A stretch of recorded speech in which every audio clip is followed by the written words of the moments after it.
meaningful for us here, and what a meaningful connection. We miss it. We miss the connection with Israel.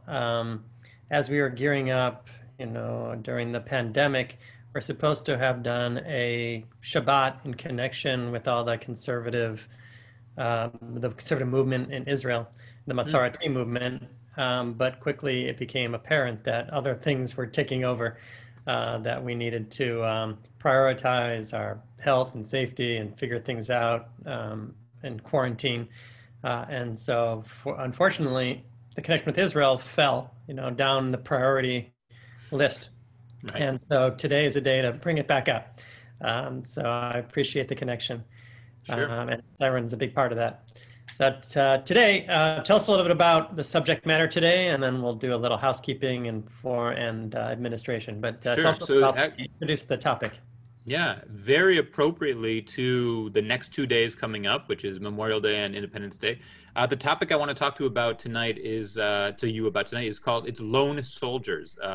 These are soldiers who serve in the Israeli army, and they have a special status that I'm going to explain how they obtain that status. But it's really going to give you insight into who these lone soldiers are, why they serve, what motivates them to come here, the special challenges they face, and what their experience is like. And I was a lone soldier myself. The whole experience has now come full circle. I have 4 kids. My oldest 2 are twins, and now both of them are in the army. I spoke to you guys 3 weeks ago, and I don't know who is here, but one of them still wasn't in. And since we've last spoken, she has gone into the army. And so, everything I talk about related to that experience is it's colored with the feeling of being a parent of soldiers, not just someone who went through it myself. One thing I was telling Ranon before everyone came on is that whenever I've given talks in the past about the IDF, they always take on a life of their own because the audience is very curious, has many questions. It's such a fascinating topic with a lot of misunderstanding, and people just want to know certain pieces of information. So I really, really want to emphasize the interactive nature of this. I know it's hard over Zoom to keep things interactive, but really, if you have a question of any kind, there are a few ways you can ask. I think I'll let the rabbi explain how, because there's a couple different methods, and he'll explain the easiest ways. But really, take me seriously on this. Don't feel embarrassed about interrupting me or cutting me off. I would love to hear your questions. I would love for you to leave this with some knowledge that you didn't have before. So Ranon, I'll turn it back to you if you want to explain the housekeeping and how the interaction might work. Of course. So we have our producer, Maya Teller, in the background here. She's the Star of David, Bris Shalom host.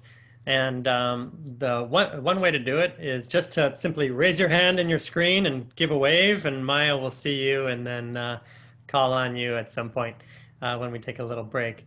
The other way to do it is there's a raise hand feature on Zoom. So if you go to your participants list, you've got invite, mute me, and raise hand as the 3 buttons on the bottom of the participants box.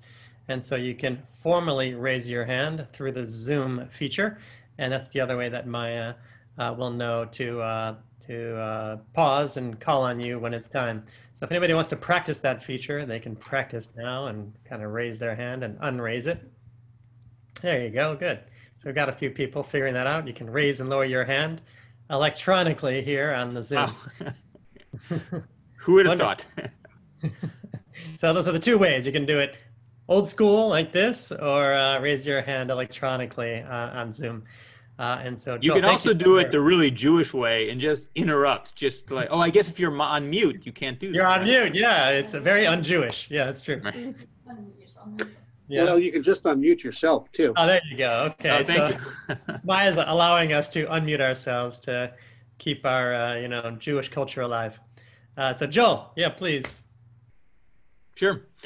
So the first thing I want to say about lone soldiers is that lone soldier is actually a legal term. It's not just a cute nickname for certain soldiers who serve in the Israeli army. It's a legal term, and you have to prove legally that you qualify to be a lone soldier. And traditionally, there only used to be one way or one set of qualifications. And a lone soldier was any soldier with neither parent living in Israel at the time. The majority of those were guys like me who came over and made Aliyah in order to serve. I had to prove that both my parents were not living in Israel. I went to the Ministry of the Interior, gave them my parents' names and photocopies of their passports. Of course, this being Israel, they looked up my parents and they told me that my father had been living in Israel since 1972 when he had come on a visit with my mom and they lived on kibbutz for a year. They insisted he never left. And you know, I had to send pictures and his diploma and like all these crazy things to prove that my dad was not there.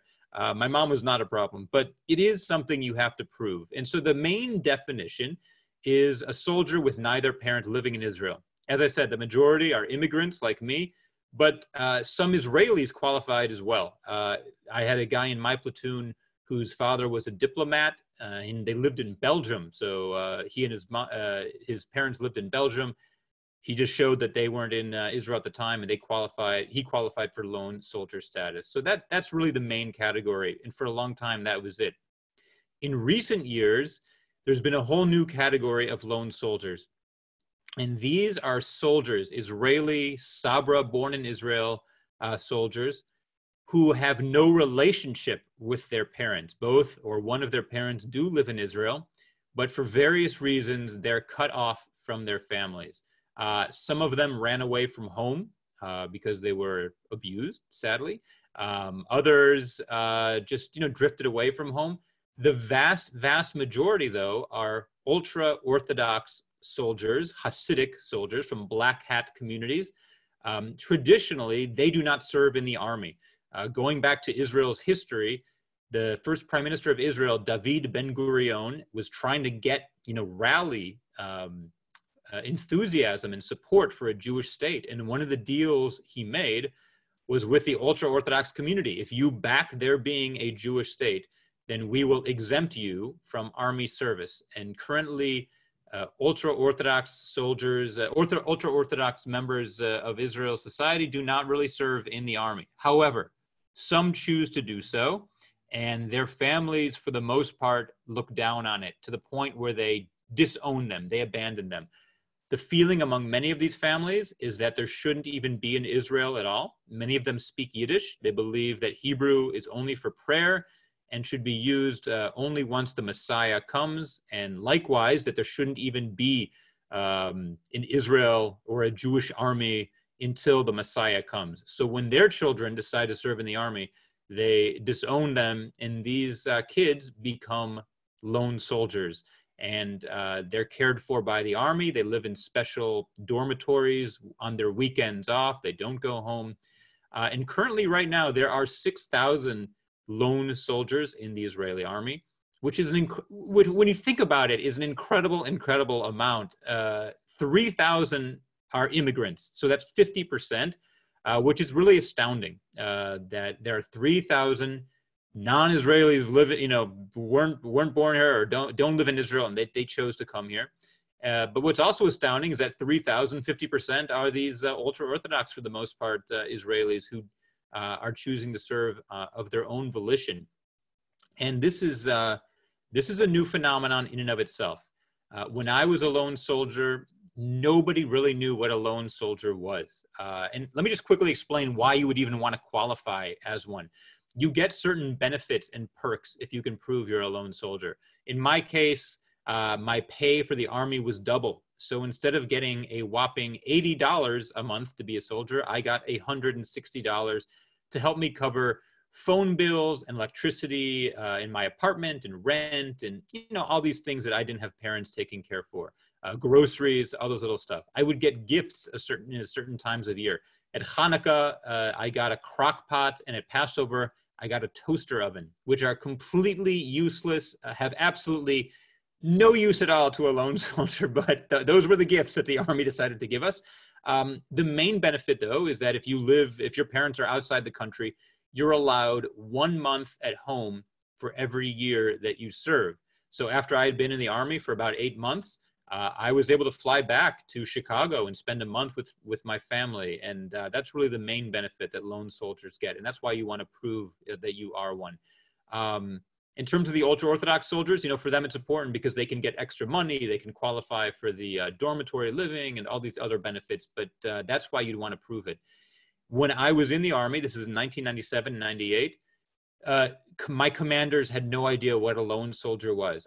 I showed them the certificate that proved I was one. I asked them for my rights. I said, I need to go home, to visit my parents. They're like, what are you talking about? We don't, are you crazy? Really lone soldiers, and there were probably less than 100 in the entire Army at that time. It all changed in the summer of 2006 when a soldier named Michael Levin was killed in Lebanon. This is August 10th of 2006. And I wouldn't be surprised if many of you have heard of Michael. As we say in Hebrew, Zichrono livracha, may his memory be for a blessing. Michael was a conservative movement kid. He grew up going to a conservative synagogue outside of Philadelphia. He was in he did a gap year program after high school called Nativ, which is the conservative movement gap year program. And during Nativ, he'd always had a love for Israel, but during that summer here, spending 1 year in Jerusalem, he really decided that he wanted to commit himself and fulfill a lifelong dream and serve in the Israeli army. And he was home in Philadelphia at Camp Ramah in the Poconos, his home camp, in July of 2006, when the war in Lebanon, what they call Lebanon II, really escalated. And he flew back. He bought a ticket back on his own and flew back to join his platoon.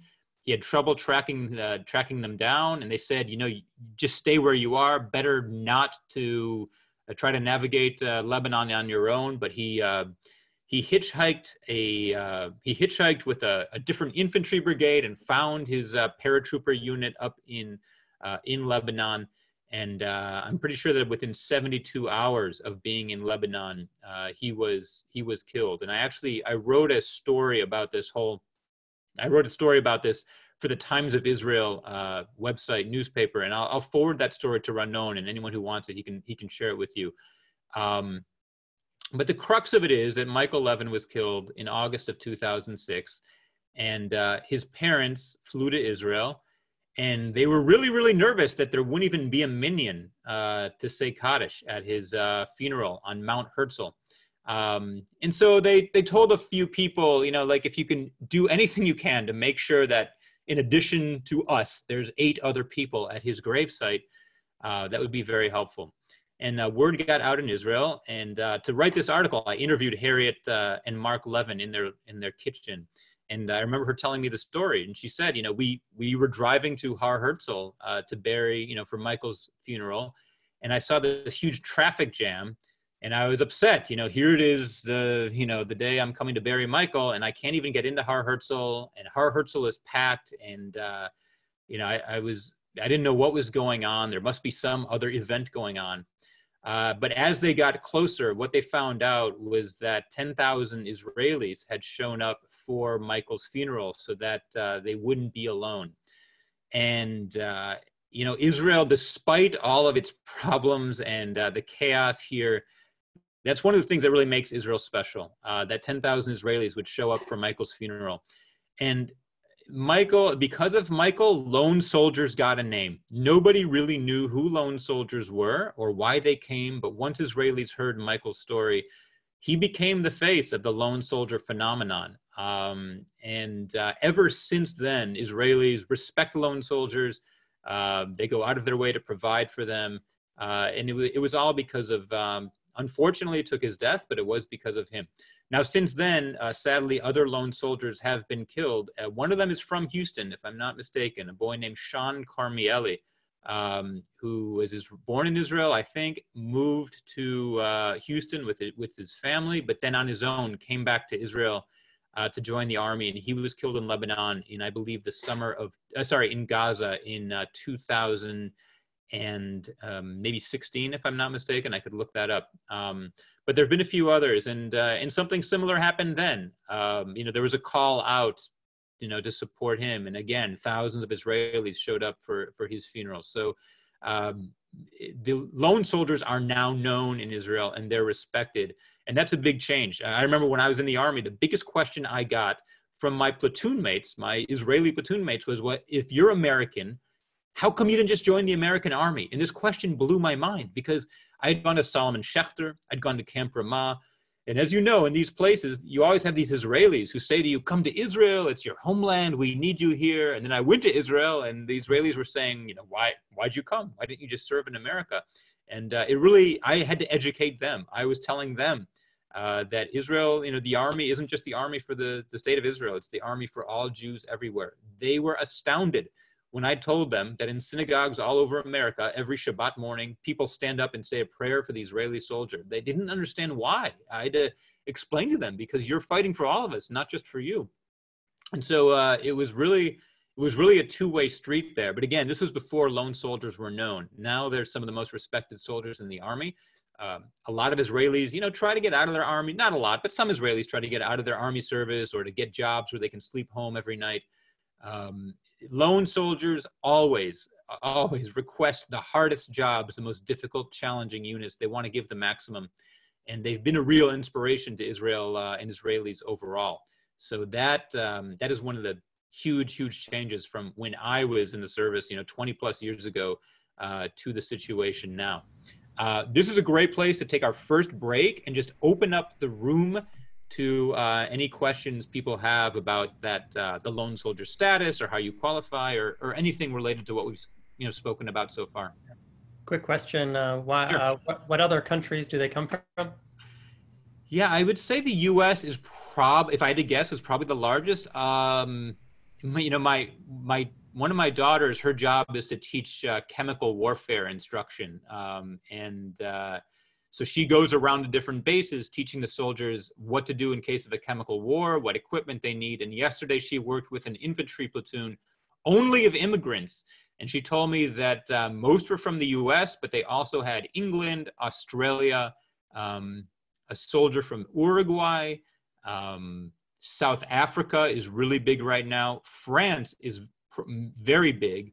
There's a whole French immigration to Israel, not by choice, but French really believe that being Jewish in France is unsafe. And a lot of times the teenagers will stay with family in Israel before the parents come. And these teenagers go to the army and are lone soldiers because their parents haven't arrived yet. But, those are the countries that come to mind. And even within the US, there are certain pockets that have more than others. The New Jersey and Philadelphia area has a huge disproportionate amount of lone soldiers. Texas, as it happens, has a very large number. I've met a few from San Antonio. There's one other from Houston that I'm aware of. So different areas of the country have for different reasons. I see a few chats popping up. So Rabbi, I'll let you handle the questions as they come in. Yeah, let's go to Rona Lesser first, and then I'll read Phyllis Kaufman's chat. So Rona Lesser. So I'm curious, what happens to American citizenship when you go there and as a soldier? Do you That's a great question. That's actually a legal issue as well. American law states that you are not allowed to volunteer for a foreign army, even if it's a friendly country, an ally.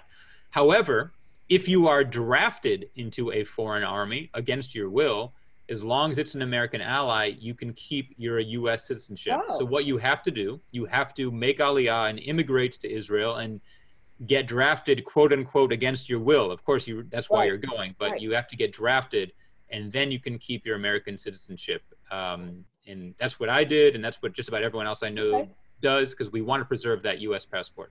I've always been curious about that. Yeah. Thank you. Phyllis Kaufman asks, are there statistics which track whether the Israeli ultra-Orthodox lone soldiers leave their communities after their army service? Do they go back, or do they leave for good? Wow. My guess, completely a guess, would be that they don't go back. I think it's almost considered, you've left the family, you've abandoned everything we stand for. I would have to check on that, and I'm happy to check on it and email the rabbi the answer, but that's a great question.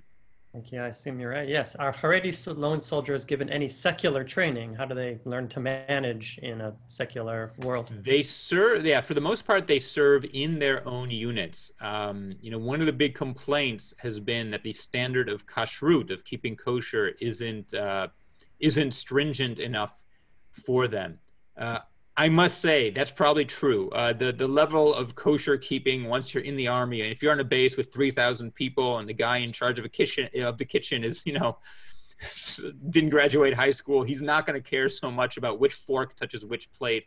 And for most Israelis, that's okay, even the modern Orthodox ones. But for the ultra-Orthodox who need a higher standard, it just makes sense to keep them in their own units. Also because this really is their first venture into secular society. And so to mix them in, wholesale I think would be too challenging, too much of a shock at once. But once in a while, if you're walking around Jerusalem, you'll see a platoon of ultra-Orthodox soldiers with, they have side locks and they still have their tzitzit hanging out. It's still unfamiliar to most Israelis in a new site. So you will see that once in a while. Good. All right. I think we're ready to move forward. Sure. Just give me 1 second. I'll put my notes. So I want to talk about who lone soldiers are and what motivates them to serve. I'm just going to be very, very frank here and honest and, just maybe even brutally honest, because it's not so nice what I might say, but this is how I see it. I really feel like there are two types of lone soldiers. The first type are the what I'd call the dream fulfillers. These are kids, and I'd put myself in this category.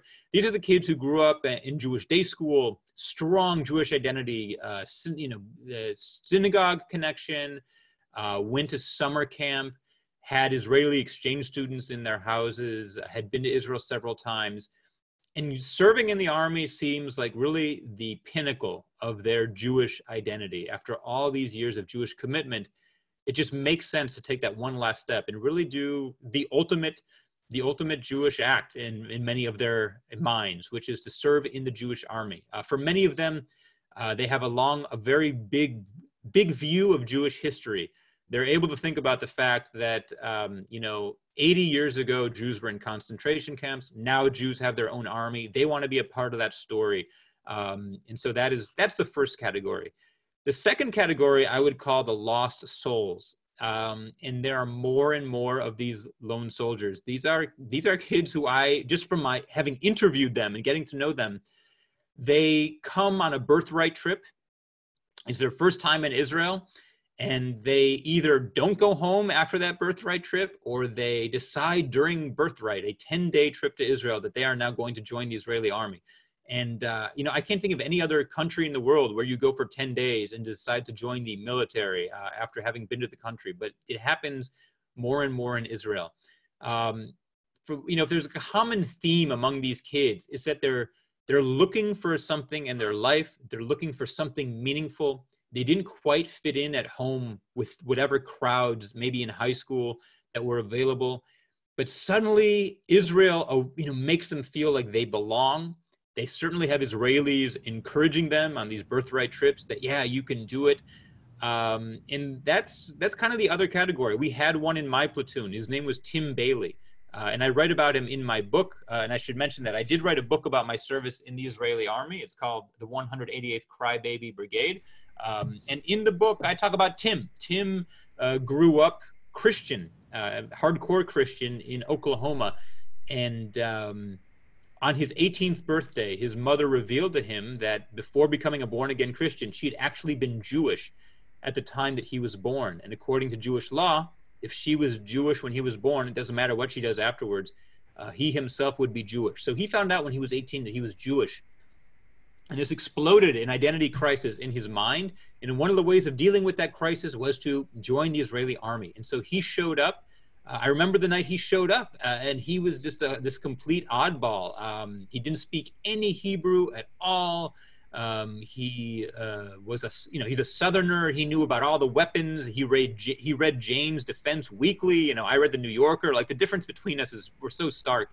But he was one of those lost souls, and in many ways he was the best soldier in the platoon because he came from this military background in the U.S. and he was so gung-ho. He didn't argue like the Israelis do with their orders. But that's the other type. In the book, I sort of make fun of, the difference between me and Tim, but I think there is sort of a sad tangential story, which is that I mentioned there have been some lone soldiers who've been killed after Michael Levin. There have also been an alarming number of suicides among lone soldiers. And I think what happens, in my opinion, is that they come before they're ready. Israel is a hard country. The army is a hard experience. And I think these soldiers join up expecting to be Rambo or Yoni Netanyahu, and the reality of how difficult the army is, especially when you don't have your family supporting you here, it becomes, plus they were a little bit lost to begin with. I think those challenges mount, and there have been a few, sadly, suicides. And I think, personally, I think the army isn't doing enough. I think the army needs to carefully vet who they allow into these lone soldier programs. I think they're just so happy and enthralled with the idea of Jews coming from overseas to serve in the army that they don't really question who they are. And my personal opinion is that they need to do a good job and not let everybody in. I think they need to turn some people away if they feel they're not psychologically fit enough. I see that we've got 5 chats who've come in. So do you want to read them, Ranon, or should I just pop them up? Go for it, yeah. And okay. then Marty, yeah. So the baker's grandson was a lone soldier. Congratulations, bakers. Am I aware of conscientious objector status? They usually get non-combat positions. Also, maybe address the autism spectrum disorder in the Israeli army. I'll do the second one first. One of the things that really makes the army special is that I don't know how many armies in the world have this, but the Israeli army has a whole branch called the chinuch, which is education. And they do everything related to education.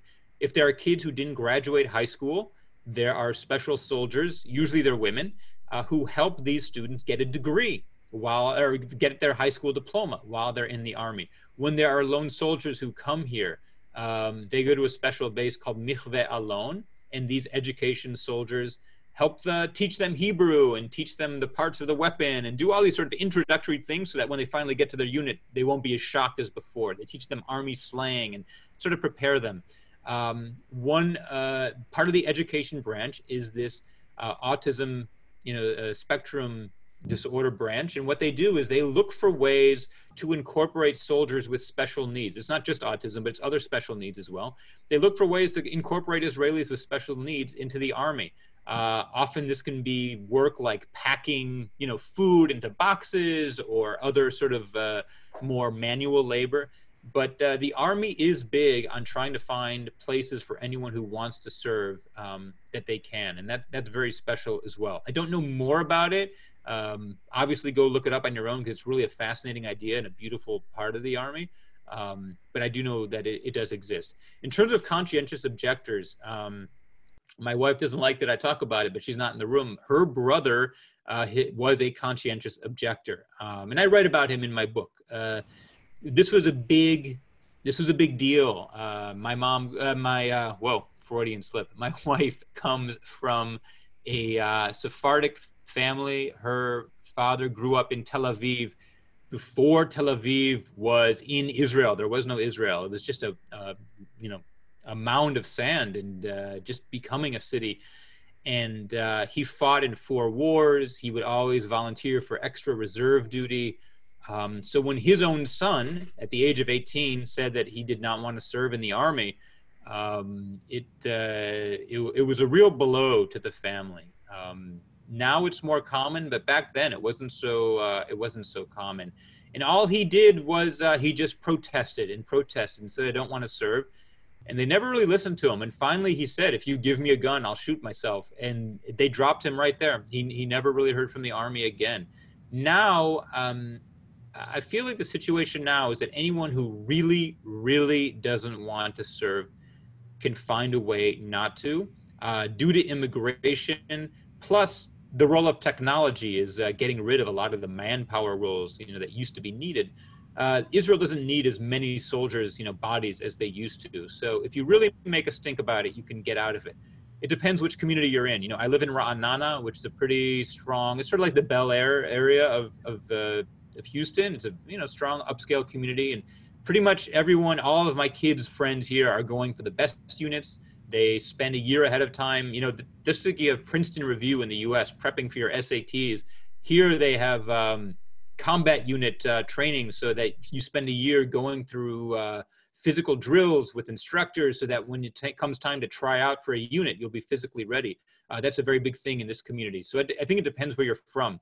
From the poorer areas of Israel, there's less enthusiasm to serve, and you know, some of those soldiers that just don't serve at all.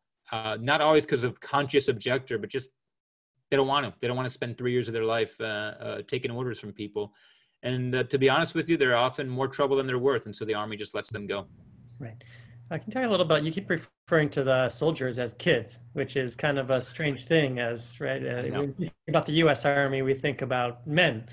Can you tell us a little bit about what that means, how you felt as a young adult or kid, sure, and then as a father, what it feels like, and then also being Yom HaZikaron approaching, tell us a little about that anxiety, fear, danger.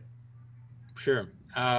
When I say kids, it wasn't just before, it wasn't only when I had kids in the Army that I started calling them kids. I've always thought of Israeli soldiers as not as children, but they are kids. They're 18 years old. It really hit me when I joined up, because as a kid myself in the U.S. at Solomon Schechter and Camp Ramah, you know, we always learn about these glorious, mighty lions of Judah protecting the Jewish people. And then I joined the Israeli Army, and, you know, I saw that they really are just kids. They had graduated high school 3 weeks before the Army began, and they were immature in all the ways you expect 18-year-olds to be immature. The fighting, the bickering about whose turn it was to clean the kitchen, the crying on the phone at night to their moms about how hard it was. It was so the opposite of what I expected from the mighty Israeli Army. But the other reason I call them kids, it's really with affection. I mean, it really is a term of endearment. The fact that at 18 years of age, they're taking responsibility for you know, the Jewish people, and for the only Jewish state we have. You know, many people look back in America, 18 to 21, those are the best years of my life. And here, they're giving those years to a cause that's bigger than themselves. And they really are children. And I see it, you know, all the more so now that I have kids of my own who are in, and, you know, they're very mature, but they're still children. And I'm aware of that. It's just out of habit that I refer to them as kids, but it is a term of endearment. It's not in any way to put them down. I must say, as someone who was 23 and serving in the Army with them, I really did feel the age difference. You know, when it came to anything physical, running, push-ups, there was no difference at all. They were as strong as me. I was as strong as them, whatever.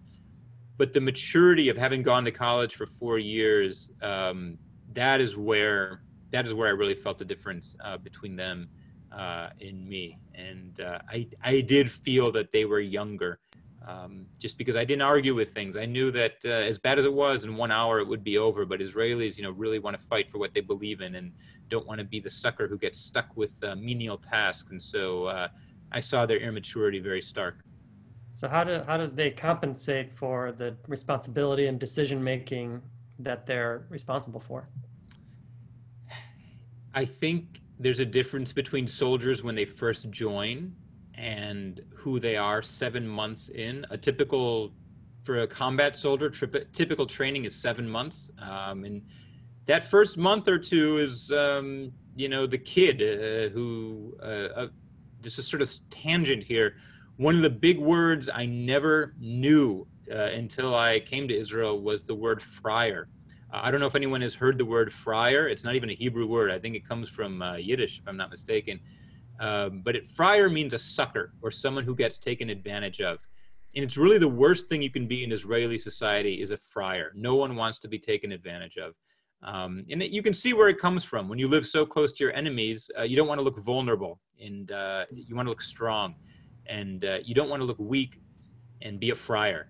And so, you know, in the Army, those first 2 months, it's all about not looking like the friar. If they post the guard duty list and you're guarding at 2 a.m. and someone else hasn't guarded for 2 nights in a row, you say, what kind of friar am I? I don't want to be a friar, and you fight. But I think after your 7 months of training, you sort of step up to the plate and you live up to the responsibility that's handed to you. That's what I have seen.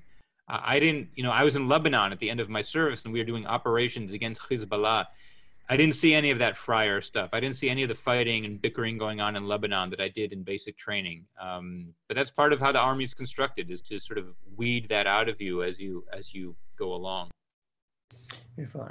Question from Ed Chaika. Does Israel have a counterpart to West Point? What are the superior soldiers' path? Right. So West Point is the idea of West Point, a naval academy, is that you can go in, get a college degree, become an officer, and then come out in command, as far as I know.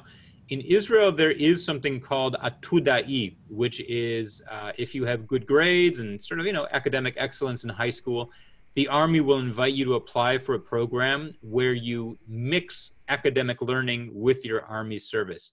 I'm not sure if you go to college first or if you do basic training first and then get a degree, or how exactly it works. But the idea is very similar, that at the end of you know, X number of years, you have got your college degree and you've become an officer, and you but typically what you do then is something related to the mind, academics. You would never go to this program and then go and command a platoon of paratroopers, which I think in West Point you might do.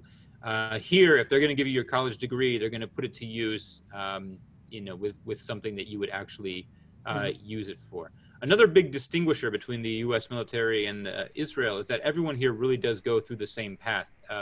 Everyone goes to basic training. From there, you go to advanced training.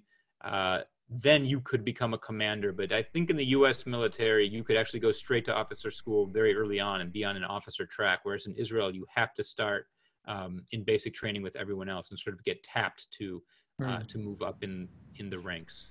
Thank you. Marty Buck. PTSD in the Army, and then how is that handled, either during the time of service or afterwards? Yeah, that's a great question. You know, a lot of the Israeli personality is found, especially among males, is founded on the idea of being very strong. You know, Israeli males typically don't like to look weak. They all want to be the alpha male. And so the idea of PTSD, even raising it was almost like an idea. It was equal to admitting that you're weak and you weren't able to take it. And I think for many, many years, it was not even brought up at all. In the last 10, I'd say, years, it's become a much bigger issue.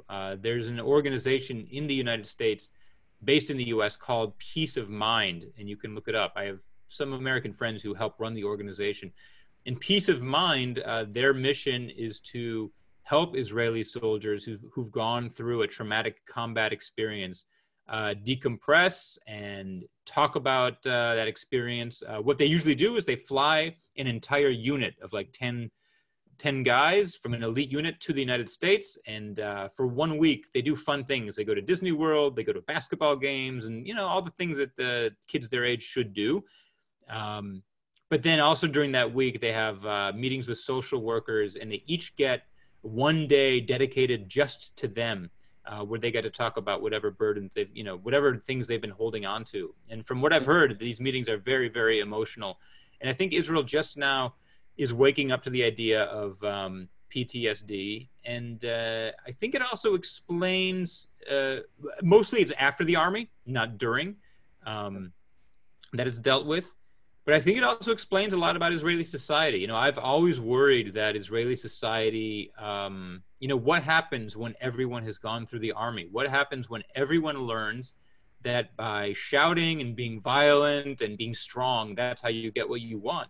I've wondered if Israeli society suffers from that, Israel does have a high rate of domestic abuse, for example, and I've wondered if the army's contributed to that. So I think there's a consequence to having so many people go through combat situations.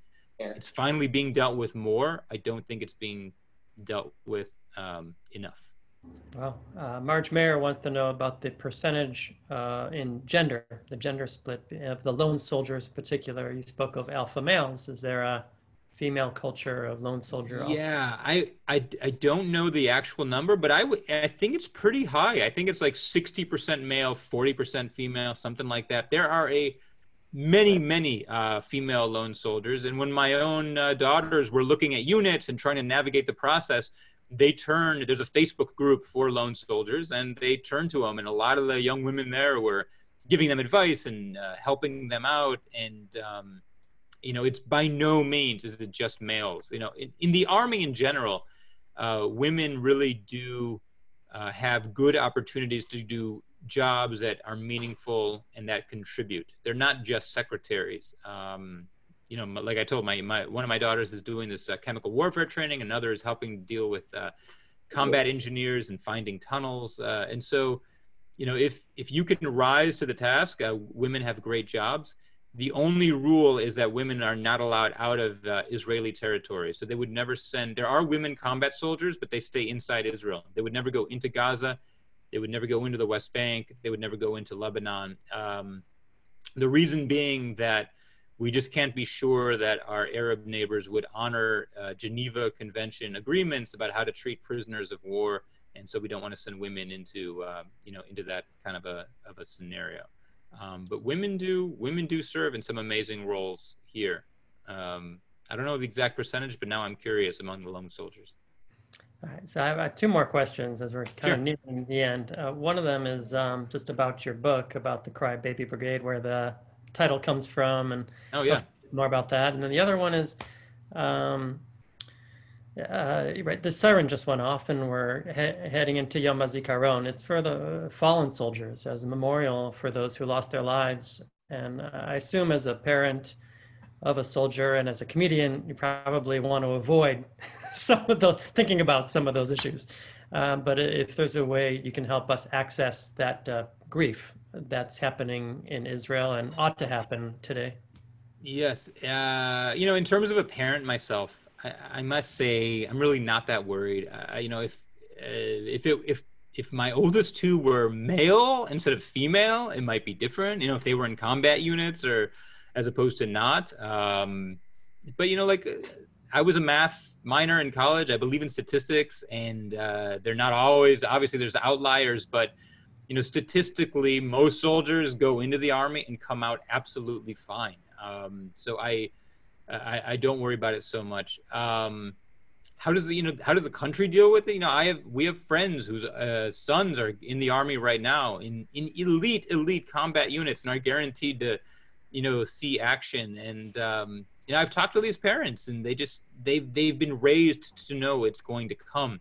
So I don't know that they worry the way we might expect an American parent to worry. It's not to say that they don't worry, but it's just it's so part of the culture here, and part of it is you want your kid to succeed and go as far as he can go, and if that means going to the best unit possible, you want to encourage him to do that. It's important to me that there's that there's just this lack of anxiety or fear. I wouldn't say lack, but you're also, here's a big difference. In the U.S., if your kid goes to the Army, you probably kiss him goodbye, and maybe 4 months later he comes home after basic training and then goes back and is sent overseas. In Israel, it's a very family-run army. This country is conscious of the fact that these are people's sons. So every soldier is allowed 1 hour every night of unrestricted free time where they can call home. And so you're Skyping with your kid every night or talking on FaceTime every night with your kid. Your kid comes home every weekend or every other weekend. So you're in touch. There's not that sense of mystery of where are they. And there are certain times when they have to shut off their phones and you don't know. But you're able to be in touch a lot more too. There's Visitors Day, you know, just like a Camp Ramah has Visitors Day where all the parents drive up with picnic baskets and pizza and whatever. They have that during basic training where all the parents show up and sit on, you know, blankets on the lawn and schmooze with their kids. And we all go to all their ceremonies. So part of it is that we're in touch with them a lot more as well. In terms of the grief of what Yom HaZikaron is like, it's the country respects Memorial Day, which I pointed to earlier, whereas in America it's devolved into a day of sales.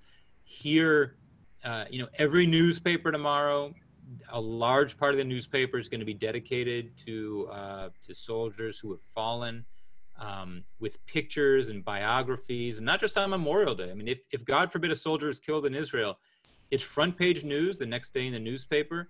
They run a full page or two spread on who that soldier was. They interview teachers and former girlfriends and friends and family members, and they really delve into the person behind, you know, the photo on the page. Whereas, you know, if a soldier is killed, God forbid, in Iraq, maybe it's mentioned on page 10 of the New York Times with the small, you know, 3 or 4 sentences. We don't relate to it as much. So, you know, the grief is heavy because so many people relate to it. I know people who've been killed. Everyone does.